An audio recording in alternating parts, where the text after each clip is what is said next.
Greetings to everyone. This is a totally new venture for us starting today.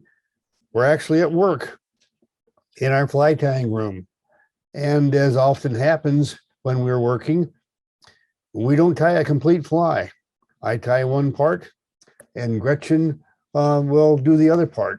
As you can see right now, I'm speaking to you on the lower left screen, and on the upper right screen, she is finishing a body that I handed to her a little while ago.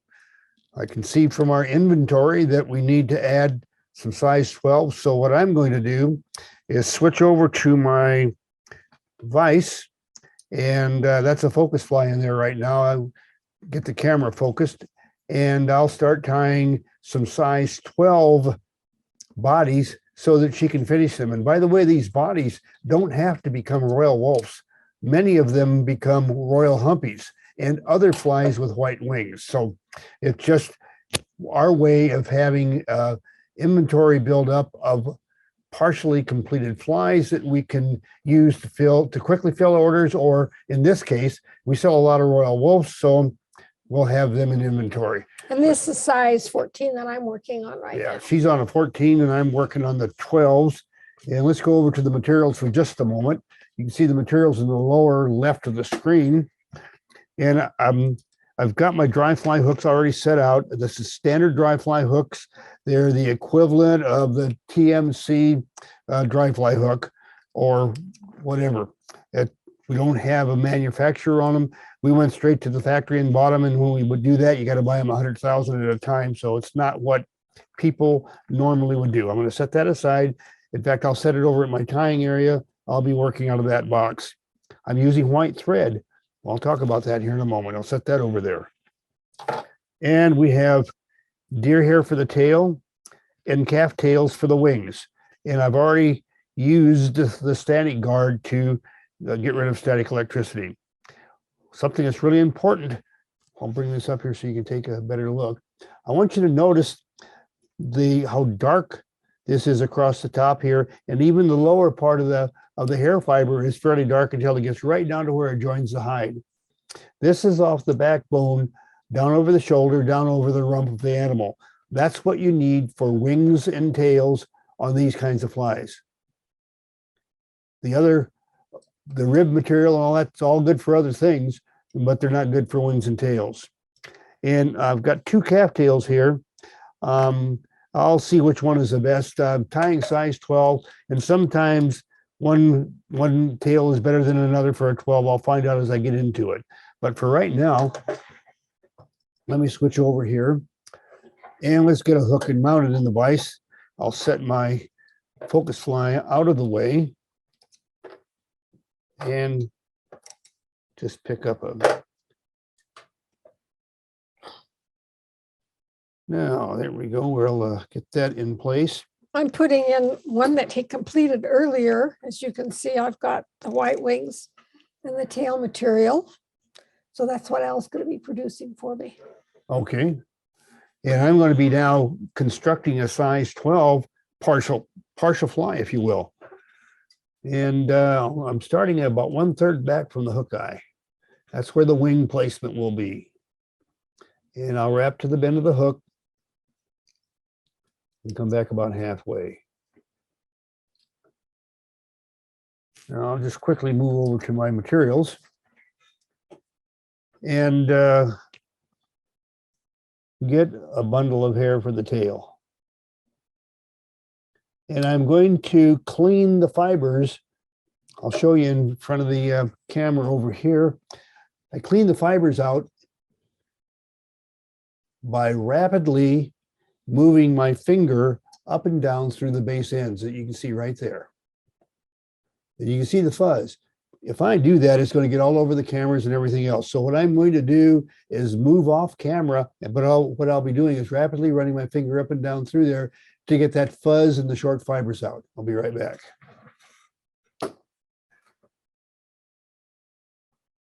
On the fly that I'm tying right now, as you can see, I'm just using thread, red thread. What size is that, Gretch? What size is the thread? Yeah. It's 6/0, no, 8/0. No, 6/0. 6/0. We don't have any Oh, 8/0. no, we don't. It's 6/0. You're right. 6/0. Okay, back over at my vise now. I'm going to put the hair into my hair stacker. And by the way, for those of you that haven't seen it before, this is a homemade hair stacker.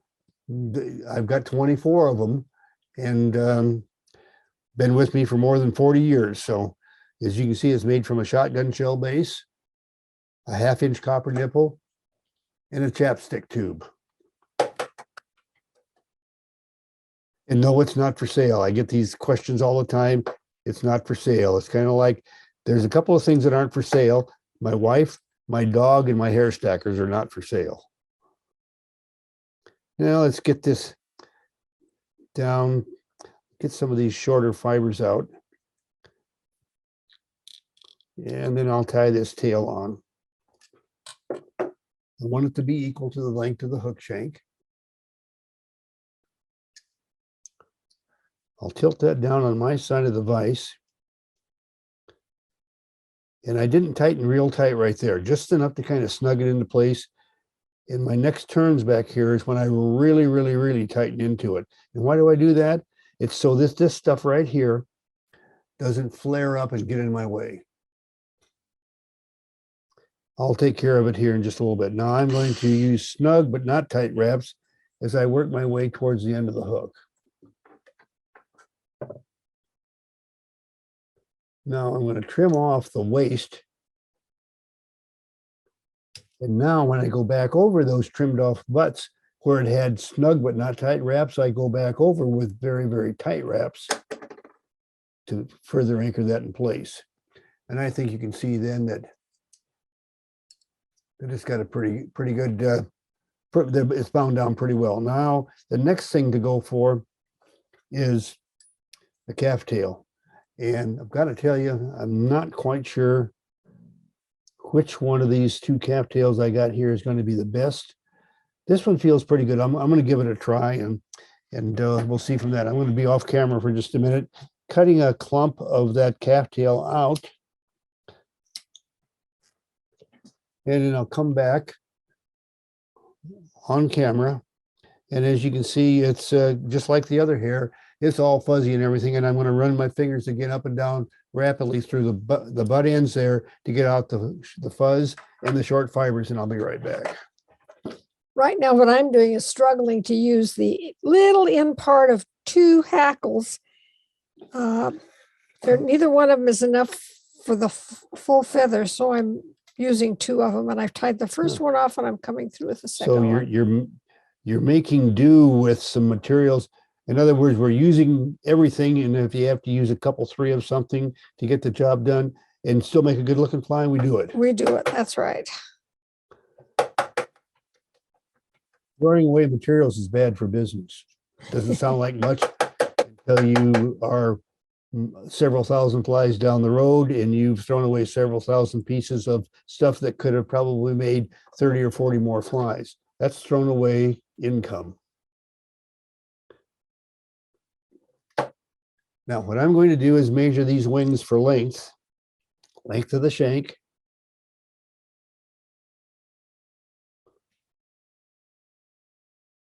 Had a couple wild fibers there I needed to get rid of. I'm going to set those fibers down on my side of the hook shank and then let them roll up on top as I tighten up. Now I trim that at a severe angle so that I can blend the wing and the tail materials together. And I want you to notice that we have a pretty smooth blend of all of those fibers. And I don't know, I swear, I think my camera is slightly out of focus there. So let me get back here and make sure it's just in focus. There we go. In fact, I think I'll go to my front-facing camera, and that might make it a little easier for you to see what I'm doing on my side of it. All right, wrap forward. Wrap a thread dam in front of the wings.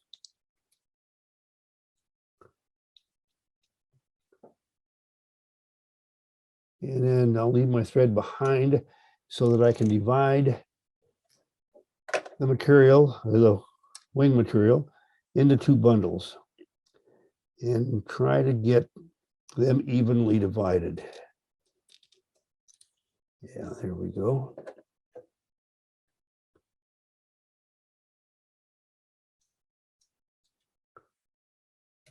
Oh, they're pretty well divided, but it's now time to get them stood up. And what we call posting the wings means that I wrap around the base of the wing post with several snug but not real tight wraps of thread. And then I have to pull this kind of like a tent stake, where you're taking your rope from a tent stake and anchoring it in place. And I just did the same thing right there. Now I'm wrapping backwards, but I'll just straighten out right here, turn back around, and I'll wrap the near side wing.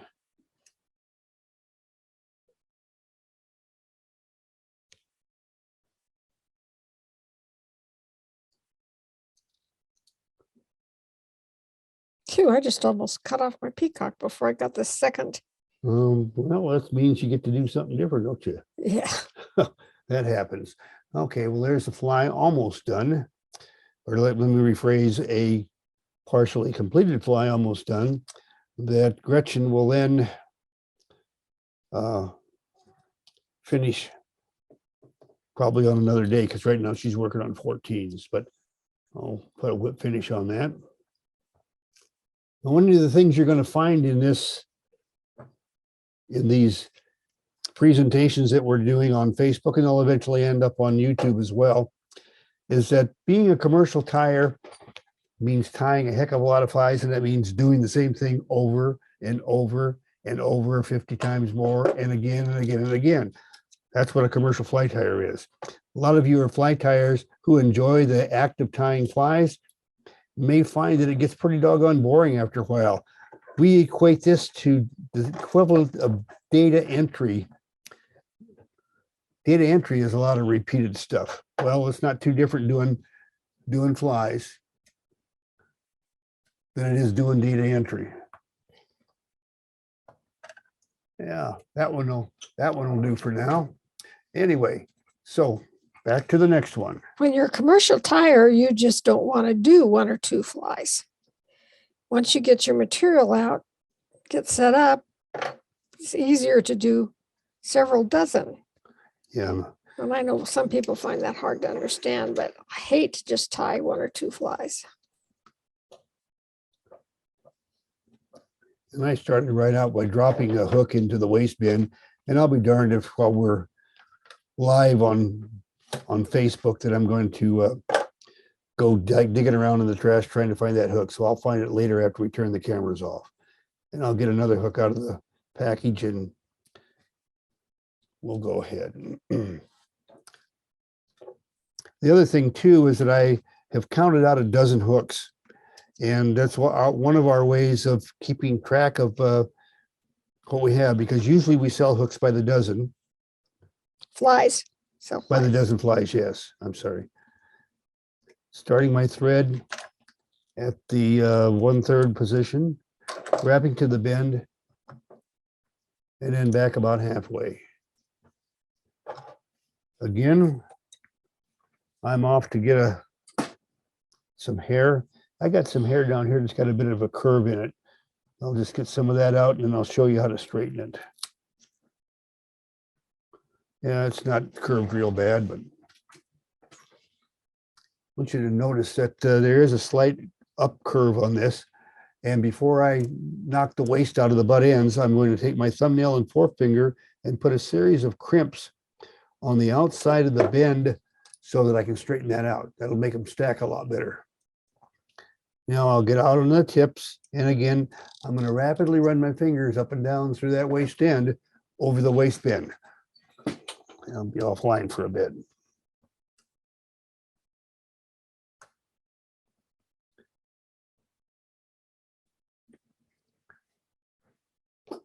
Okay, there we go. I'm back.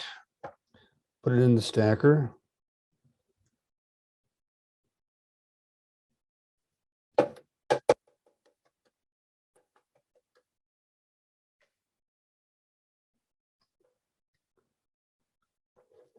And I'll get rid of all the shorties.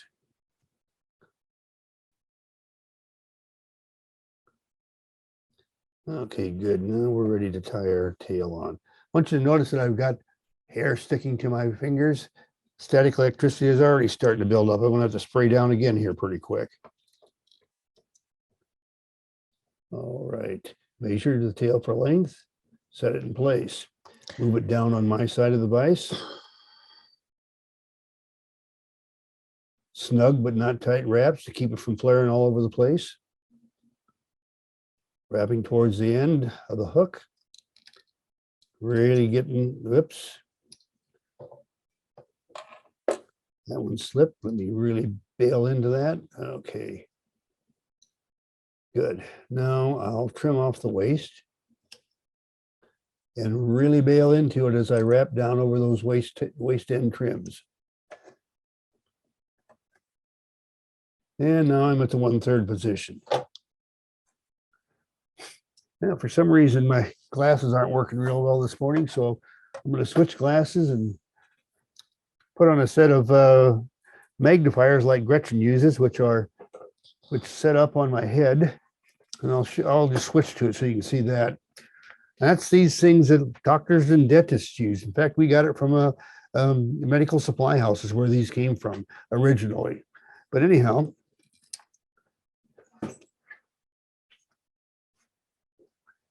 it's really important when you're using magnifiers to be sure you have optical grade so that you don't mess your eyes up using something that's not good.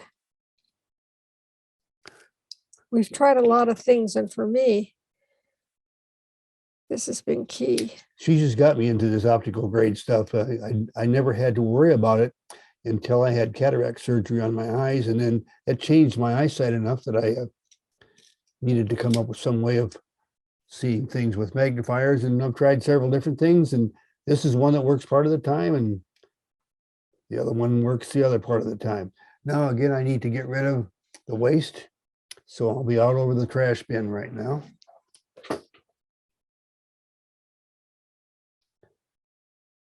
Now, I would suspect some of you viewing us on live stream or later on Facebook or YouTube or wherever, you're already starting to get bored because you're not learning anything. You just seeing the same thing being done over and over and over again. And maybe I should walk them through one of mine. There you go. I'm just going to finish up on this one. And one of the things about this is you don't have to have as many materials in front of you and change threads and materials as often when you're team tying. So we find that we can produce a lot more this way. Also, we're tying a little different today than we normally do. If we're tying an order for somebody, we will count out, just like he counted out the dozen, we'll count out how many we need, and we will tie on the same size together so we can keep track of what we're doing. Today, we're just tying to fill our boxes up for giveaway and for sale to have on inventory, so we can tie a little differently. It's not as critical that we keep track of every single fly that we tie. Yeah, So because when those orders go out, we count them out of the inventory box. So now I'm just, we have a couple of people that we tie for want their flies tied a little different, more heavily hackled or different things. So those are a custom order, which is a little different than what we're doing today. So as you can see, I've put one of his bodies and divided wings in my vise. And I start out with the red thread, 6/0, and I don't really have to do a base wrap. I just have to get my red thread attached. So I've stopped at about where I'm going to tie in my peacock, and I'm using just a little piece that was left over from the last one. Should be plenty. These don't take a lot. And I hold it at an angle and catch it. And then I'm going to wrap it clear back to where the tail starts. And then I'm going to go back forward and stop with my thread about where I want to end that peacock. And I'll just start wrapping the peacock. I have to be kind of careful with this first batch of peacock because the hook is right there. So that looks pretty good. And I just kind of estimate after you tie a lot of them, you know, how much do I put in? Well, the body has got to be in about here. So I want 1/3 peacock, 1/3 red, and 1/3 peacock. And that leaves me enough room then there for my hackle. And now I'm going to wrap over this. Now I'm going to go back and forth a couple of times. Make sure I've got a nice, smooth, shiny red section here.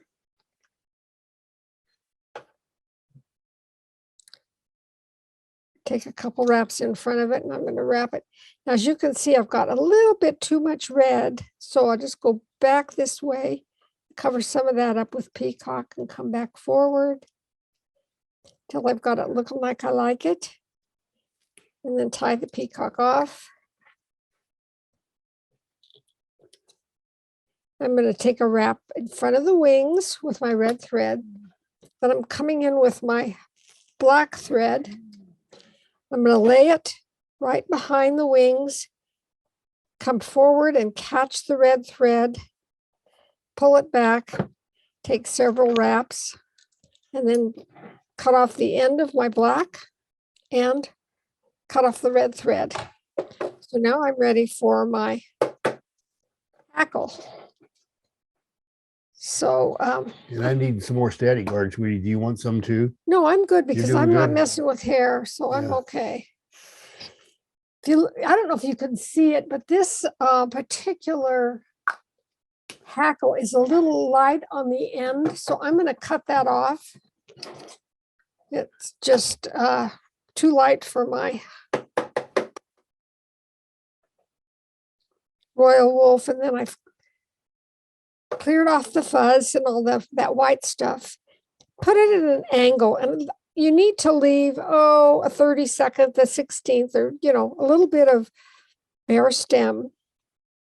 So I wrap over it. I'm coming in front of the wings, wrapping. I'll take a little pause here so I can cut off the waist end.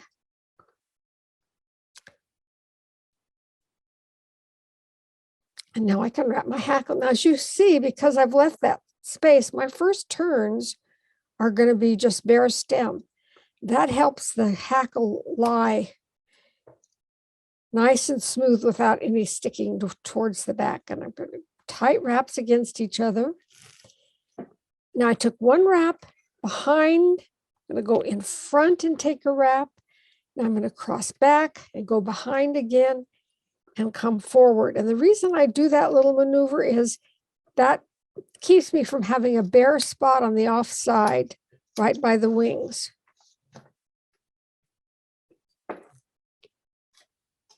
I'm going to come forward, forward, forward. Now I'm going to take 1, 2 wraps over my hackle. Then I'm going to pull the whole thing back and wrap back over it and force that butt end back into itself till I've got just about the right amount that I want for my little head.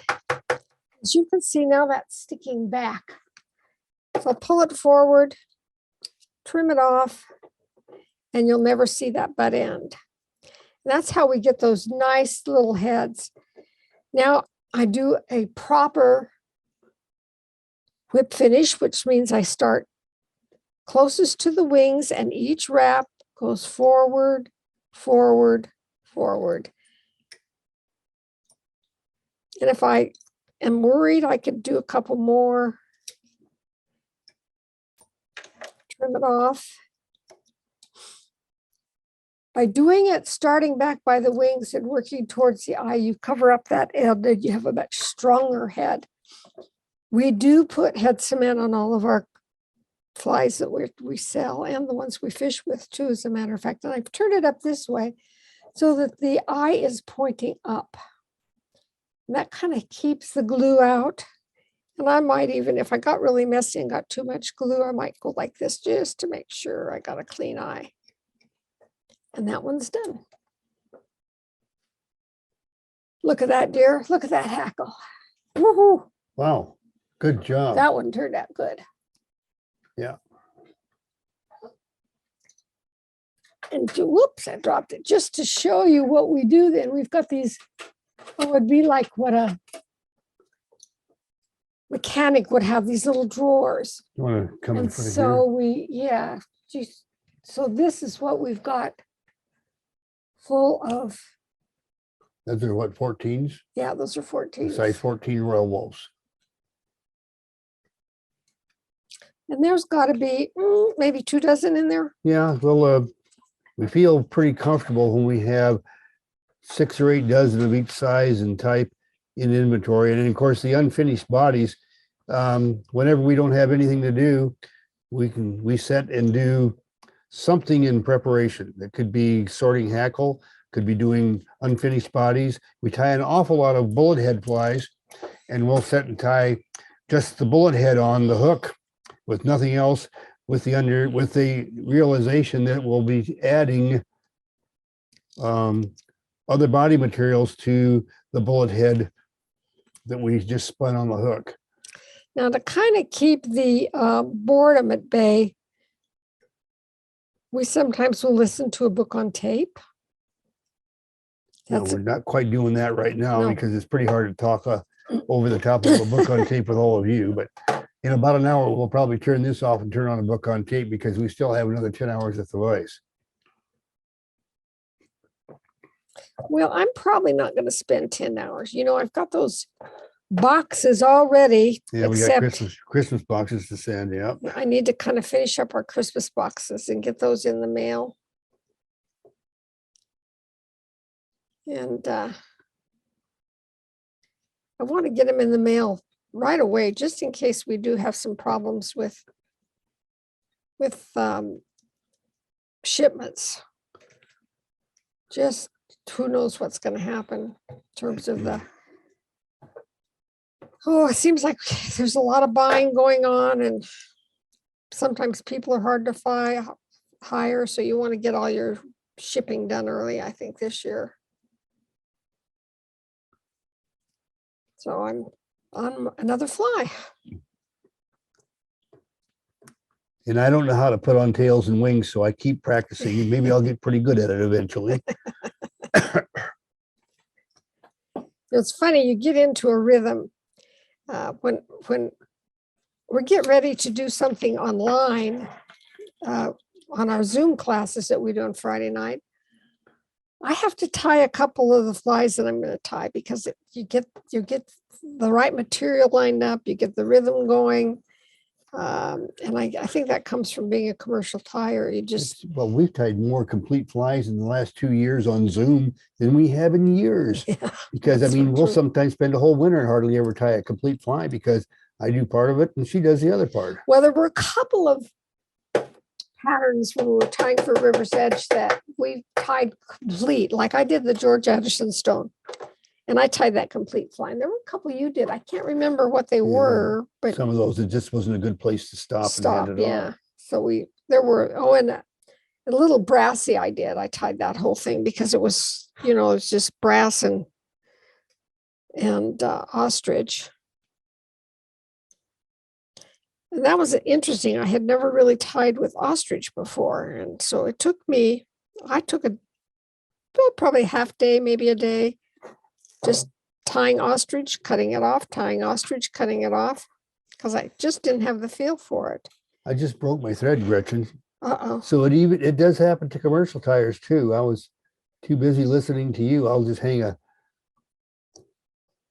hackle pliers there and then restring my thread. So you better pick up the pace of the talking, Gretchen, because I can't do 2 things at once. I only can get my thread through the bobbin. Well, I don't have a lot to say right now, except I was talking about, what was I talking about? There we go. Oh, learning ostrich.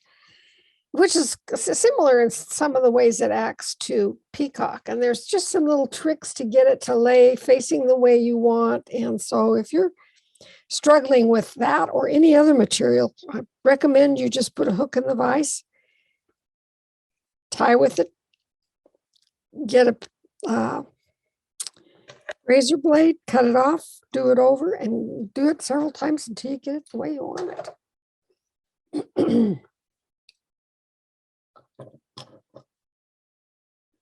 I think I left my coffee in by my computer. I'll go get it for you here in a minute. I'm just getting some thread tied back on. Well, here. I just finished a fly. I can do it. I'll go get my coffee. Oh, okay. Don't forget to take your mic off. And set my scissors down. Yes. That's a whole other No, thing. I'm recovered from a broken thread, and I'm just back to reattaching this tail.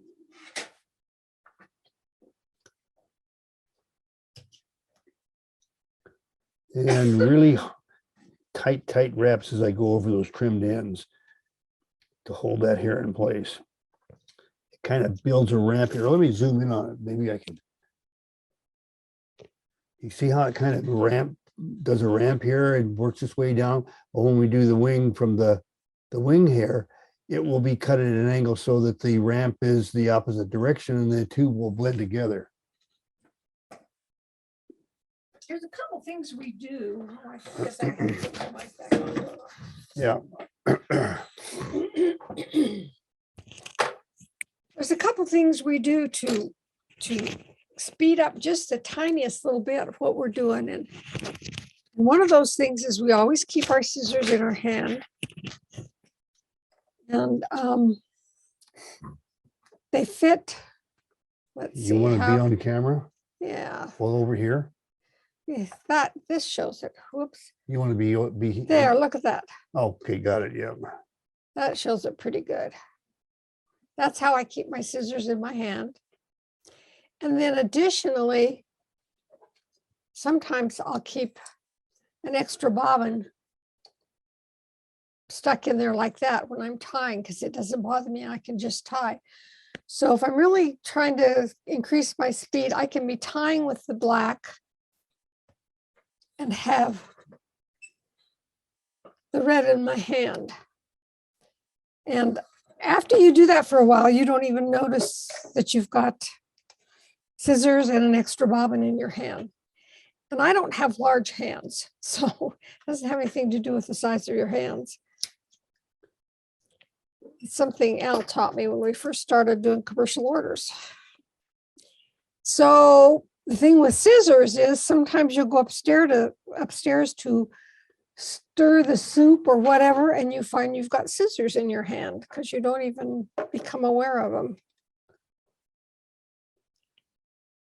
Yeah, it's tough to sit down for a sandwich at lunch and find your scissors staring you in the face. You just start to eat, but you think we're joking. It happens all the time. We also hurt each other with scissors because of that. Got to be careful of that. Jesus, that's on the job injuries. Workman's comp will get all over us for too many accidents. I don't think we get workman's comp for what we do. No.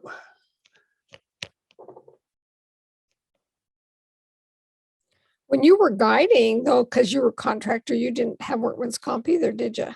Didn't have what, sweetheart? Workman's comp. You were guiding? I was a contractor. We charged by the unit. Same as we did with fly tying. Those were the days in Bozeman. Yep. Kind of miss that sometimes. Sometimes we would tie all night. Well, up until early in the morning.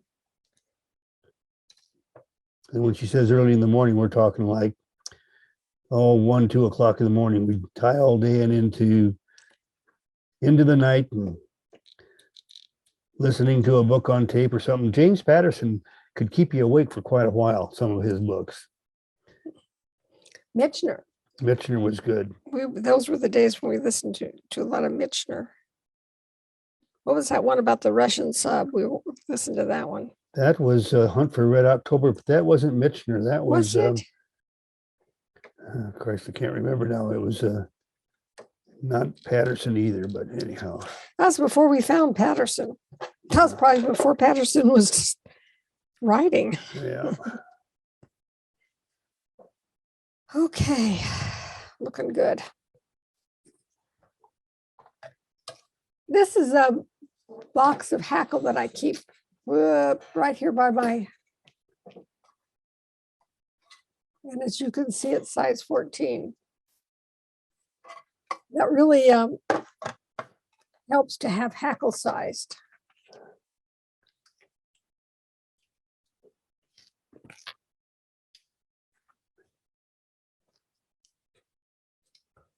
When when we were tying several thousand dozen, boy, we went through hackle. Whew. And Yeah, we'd be sitting and watching television in the evening when we didn't tie on into the evening. And then we'd be sorting hackle, sizing it and sorting it. And in fact, I'll take my mic off for just a moment and show you just what we mean by that. I'll switch to the people camera and go over and get one of our sized boxes of sized hackle.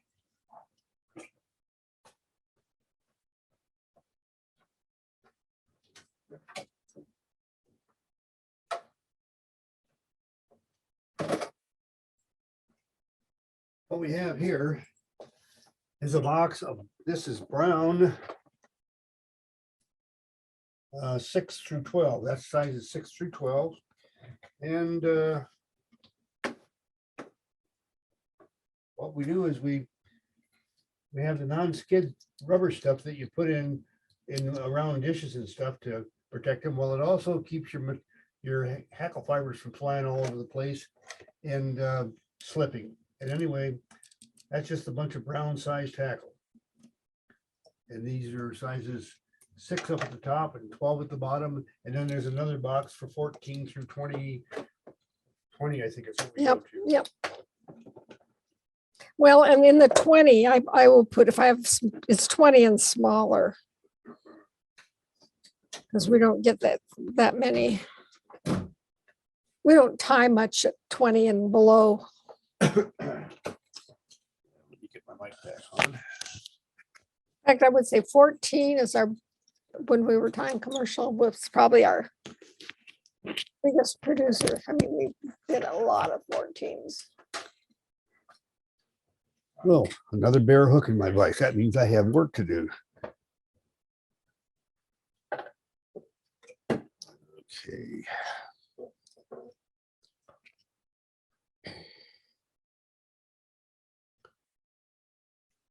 I'm laying down a thread base and again going to the end of the hook and then back about halfway. That's how the part of the hook that I've allocated for the tail. These that I'm tying with, we obviously tied those with calf body hair. Just you can tell. Look at how straight it is, and it's a lot finer. Whereas I was tying with tail today. Yeah, and the sizes, the larger sizes like the 12s and stuff, we can use both body and tail hair, but the tail hair we kind of reserve for the 10s and 12s, once in a while the 14s, but mostly the 10s and 12s. Just because it's got the longer fibers in, the body hair tends to be a little bit shorter fiber. Now I've just cleaned all the waste out of the tail material and I'm getting ready to stack it.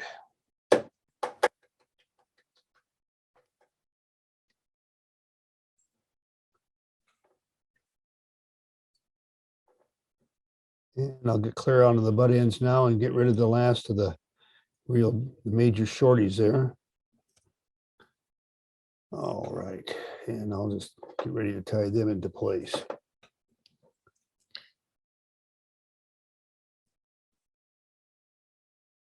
There we go. Snug it up, but not real tight. Now we'll go to the next one, very tight. And then loosen up as we go towards the back to control any hair flare. And now I get back up to the softer wraps where I trim off the waist and then I'll wrap very, very tight over those waist ends.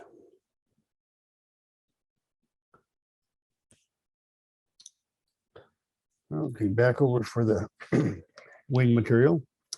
And I'm testing out the fibers in this other tail just to see if one of the other seems to be any better. I don't even like that bundle. I'm going to throw it away. Get another bundle. Too much short stuff in it.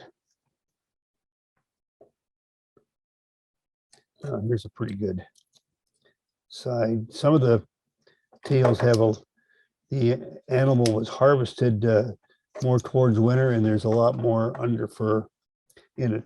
That tends to happen more with deer than anything, but it does with calves as well. I'm going to be off camera for just a minute, cleaning out that under fur. Well, in addition to the underfur, isn't there a difference in the structure of the hair to a degree? Doesn't it get more hollow in the winter? Seems like it. Yeah, they need to have insulation from the cold, and I guess that's. And I suppose it varies from climate to climate too. Yeah. Seems like those coastal deer. Interesting tidbit. We got a lot of our calf tails from Steve Knirk at Rocky Mountain Dubbing in Lander, Wyoming. And you may never have heard of him, but between him and Wapsie and maybe one other company and Hairline, they probably produce 90% of the packages you see in places, stores, catalogs, etc. And then they package it under the particular store owner's name or whatever. Anyway, Steve goes on buying trips, and one of his buying trips is to buy calf tails, 100,000 at a time, and you'll never guess where he goes to get them. I can't remember for sure which one of the stands it is, but it's let's just say Kirkmenistan or whatever the heck. It was one of the stands that he would go to buy all of his calf tails. I have no idea why, but he always had a #1 quality calf tails. Well, we also bought some, what was that, Northwest company that? North American, yeah, North American, I can't remember what, Fur supply, and, North American Supply. yeah. And they were always at the trade show, and they had, remember that elk hide I bought from them? Oh, yeah. That disappeared pretty quick. We were at a show, and I was getting calf tails, and I happened to see an elk hide, and it was just gorgeous. So I come back to the booth with calf tails and elk, and I didn't think we needed elk right now. I'm like, well, it was pretty. So we used it. One of the reasons we use white to do the wings and tails on these calf tail type flies, mostly Royal Wulffs, is because it makes for a really nice looking finished fly. In fact, Gretchen, when you get to the point where your fly is done, flip it over and you'll notice that there is no red or black thread in between the wings. Well, I can just give you one here. Oh, okay, great. Because I just finished one. Okay, great.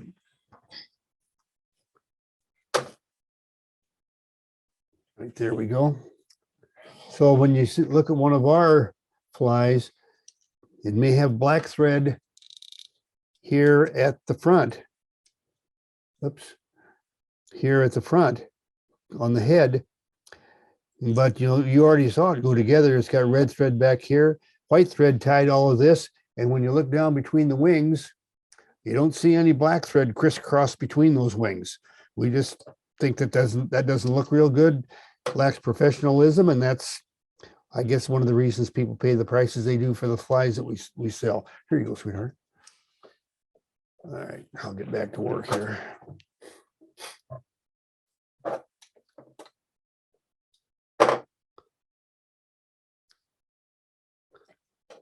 Get my hook mounted in the vise, and as if I had no idea what I was doing, I'll back to putting some more white thread on the hook so I can do another wing and tail.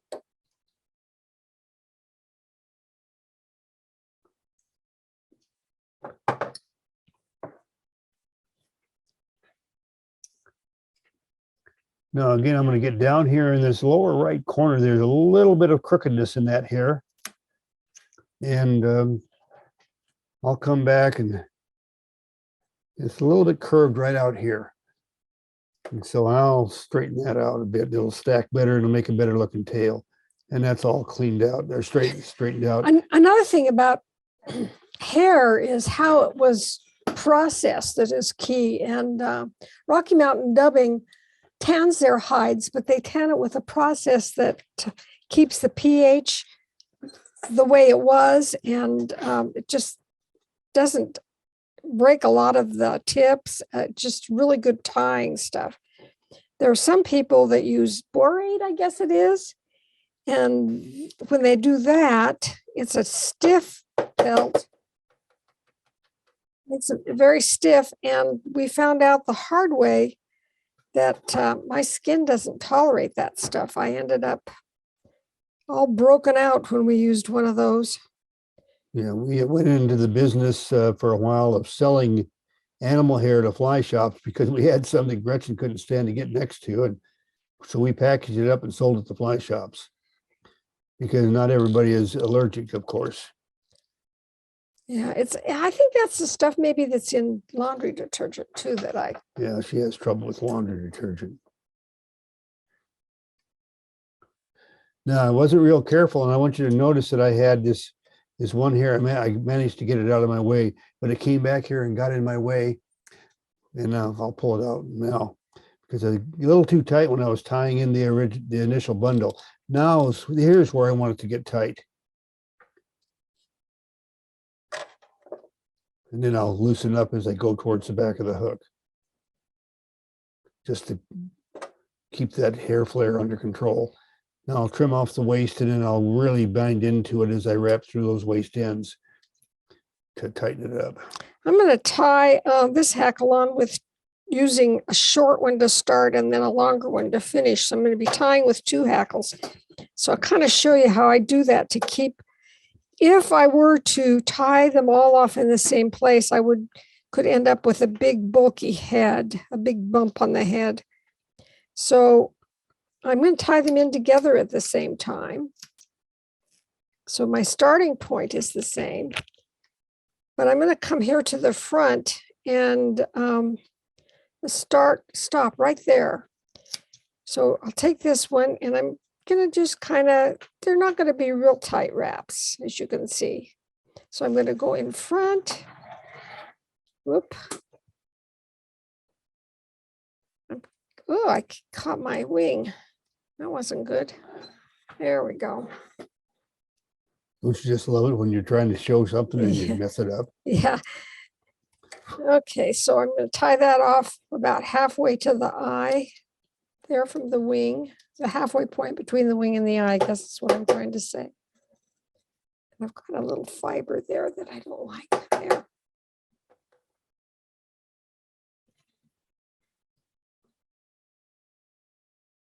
There we go. I got rid of it. Okay, now here's my long hackle, my new hackle, and I'll come back through.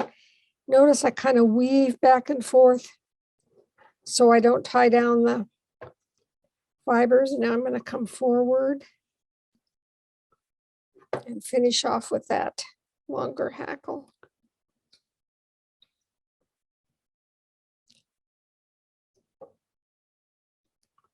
When my father was tying in the 40s and 50s, the hackle was a lot shorter. It was before we had the great Hoffman and Whiting hackle. All came from India and China, mostly India. From a hat factory in New York's where he got his hackle. And they would have to use 3 or 4 hackles per fly. So you kind of learned that process on how to stop some of them sooner and kind of work them in together.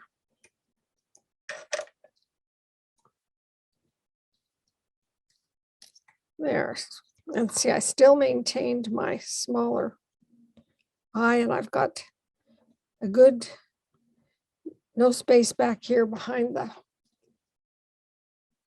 the one wing. So I actually kind of like tying with 2.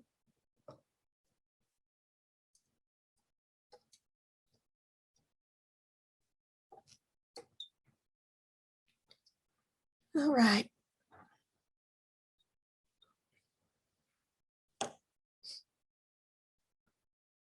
And there's another one. And as if I didn't have a clue, I guess I'll have to go do another one now. How many have you got over there? Huh? How many have you done? I don't know, 6 or 7 or so. I haven't been keeping track. Let's see, 2, 3. I got 6. All right. Been talking too much. I'm way behind in my quota. Yep. I'll have to. It's a good thing I'm not tying the same thing. You wouldn't be able to keep up with me. Now that's how we decide who fixes dinner. If I'm running ahead of her, I have to fix dinner, and if she's staying caught up with me, whatever the particular part I'm doing, and she's ahead of me, then she gets to fix dinner. Sometimes around dinner time, everybody gets to slowing down and nothing gets done. Well, not really. We're joking with you, but That's kind of like when we fish and whoever catches that you catch a fish, then you have to row. Oh God. So the secret to that is to roll cast a fish off until they catch you doing it. Yeah. Yeah, I got suckered in on that. I realized that I was doing an awful lot of rolling there for a while until I caught her roll casting the fish off. You taught me how to do it.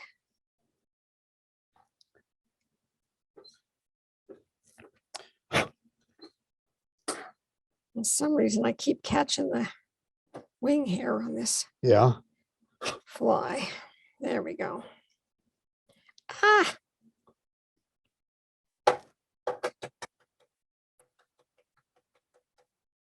Every once in a while, you get one that's obstreperous. Doesn't want to do what you want it to do.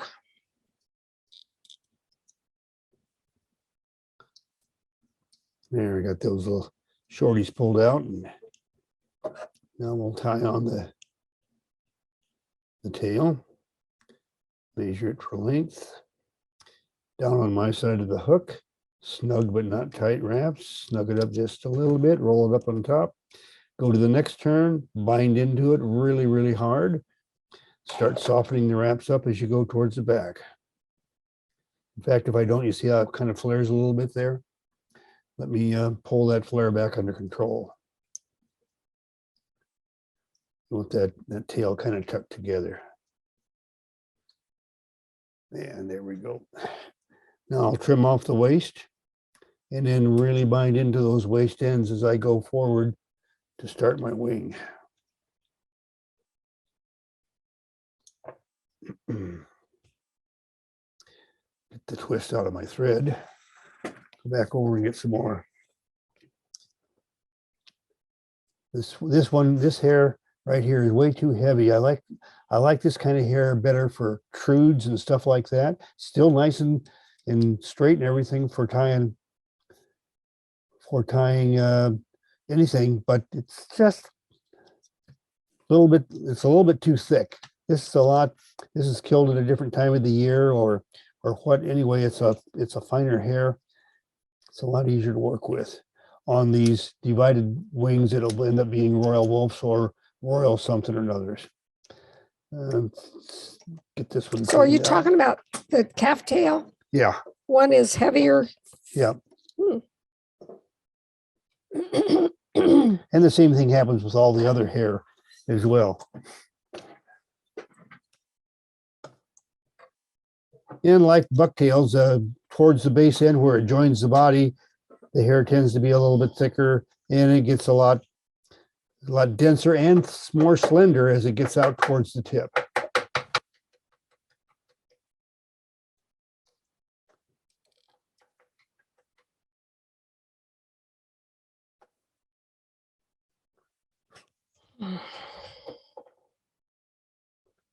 I didn't get a very good stack on that. I got something in the stacker sideways, I think. Yeah, I got a bad one down here. It goes back in the stacker and gets restacked.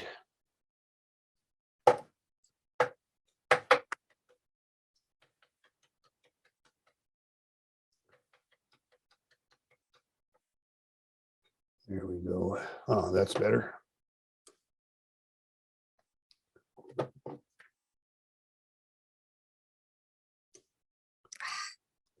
Got a couple of long ones there I need to pull out. Measure it for length.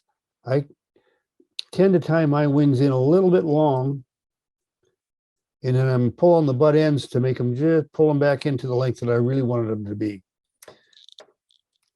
You probably couldn't see the difference, but I could see the difference. And if I'd have left them the way they would have been too long.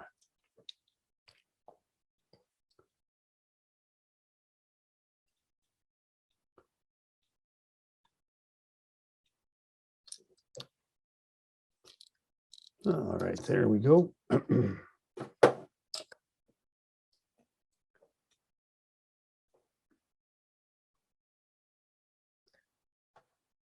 Let's see, what time's it getting to be? It's almost lunchtime, Gretch. Oh, I think we good. ought to probably crank out the one we're working on and call it a wrap. Yeah. Whoops. See if it's Easy. snowing again. It's snowing again, you I said? said to see, and we'll Oh. see if it is. I don't think we're supposed to get any more today. We'll see though. We'll see. Well, we already shoveled once today. If we, in the wintertime here, we don't shovel twice. It's a pretty light day.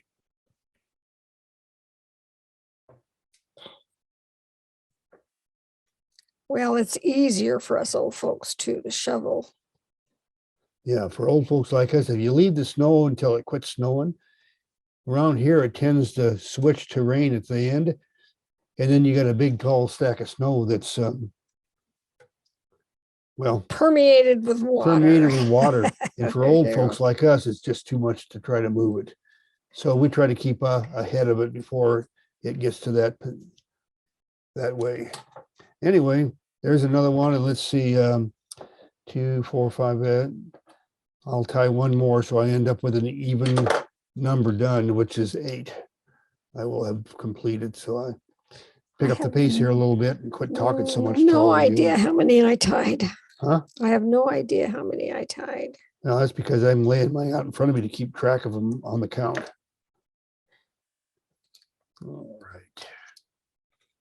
I think after lunch I'll start on those 12s maybe. Yeah, might as well.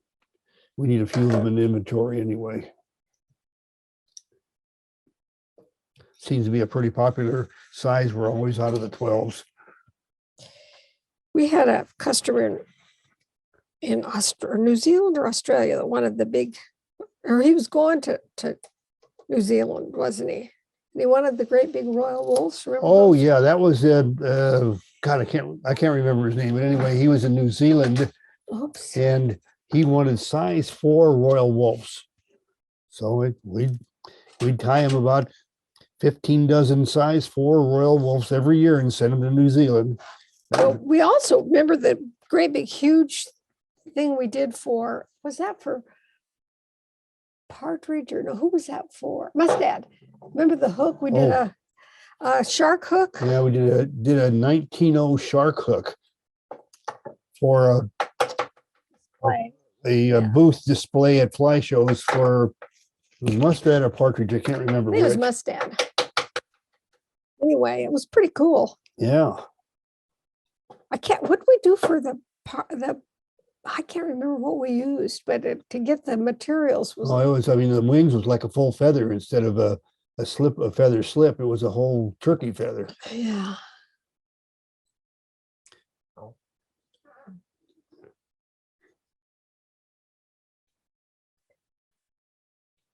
Carly and I are ready for lunch. You know, I'm ready for lunch too. I just got some wings to put on, and.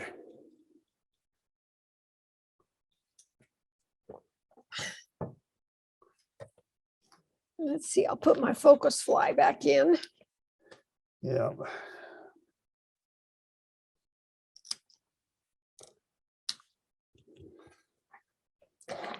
Now, Al, how many cameras do you have in here? I don't have enough, Gretchen. You were telling me you could use one more, and I just am trying to figure out where you would put it. Pointed right at that so I can say, now I'm reaching for it. Oh. Well, I mean, I'm getting kind of crazy, Gretchen. Just a little bit. You could put your thread over there by the rest of your materials. I could. But you've had it in the same place for so long, you probably would never figure it out. Yeah. Anyway, back to One of the things I wanted to point out on these wings, I hadn't so far. And I don't know if you noticed or not, but when I take my tails out of the stacker, I turn the stacker in the direction that the tail goes on the hook. When I take my wings out of the stacker, I do the same. Turn the stacker the other way so that they're ready to do the job that they're going to do. I'm thinking about giving those stackers of yours a bath. Oh, no, don't you dare. They've got 40 years worth of hard work stuck to them. All right, measure those for length. I'm going to make them a little bit long like I usually do. You notice that that's a little bit longer than I want, and I just pulled back a little bit until it was the length that I wanted it to be. Lay the scissors in. Notice how I'm laying in from the offside, flat along the shank, so that I get a really severe cut on those waist ends, so that the ramp that the reverse ramp, if you will, I'm building blends right into the tail. And that makes my job easy. Yeah, and when I mess it up, she sure tells me about it too. I don't mind that so much as when you crowd the eye. Yeah, crowding the eye is something that it'll happen to everybody if you're not careful. Causes stress in the family. Causes family stress, right? Oh, Jesus, woman. Okay, get this all divided. I'm just about to finish up. I'm professional. I can cover up all your mistakes. Yeah, she's been doing it for years. She does really good.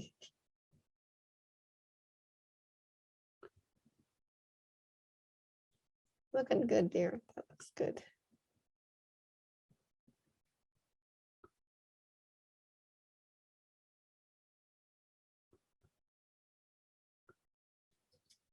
Yeah, I got one wild one in here I better get rid of. It isn't in either one of the wings. Somehow it managed to escape.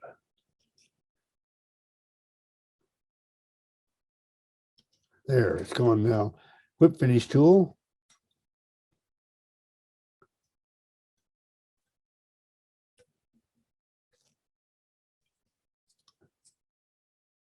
Trim that off. I got one wild hair over here I want to get rid of. Lunchtime. And it's lunchtime. Eat some of the last of the tomatoes from the garden. Yeah, there we go. And there's that one. Put in the focus fly for refocusing next time. And for now, folks, that's a wrap. Hope we didn't bore you to death. Hope we didn't bore you. You can see, though, that Tie and Plies commercially is all about wrapping. Have a good one.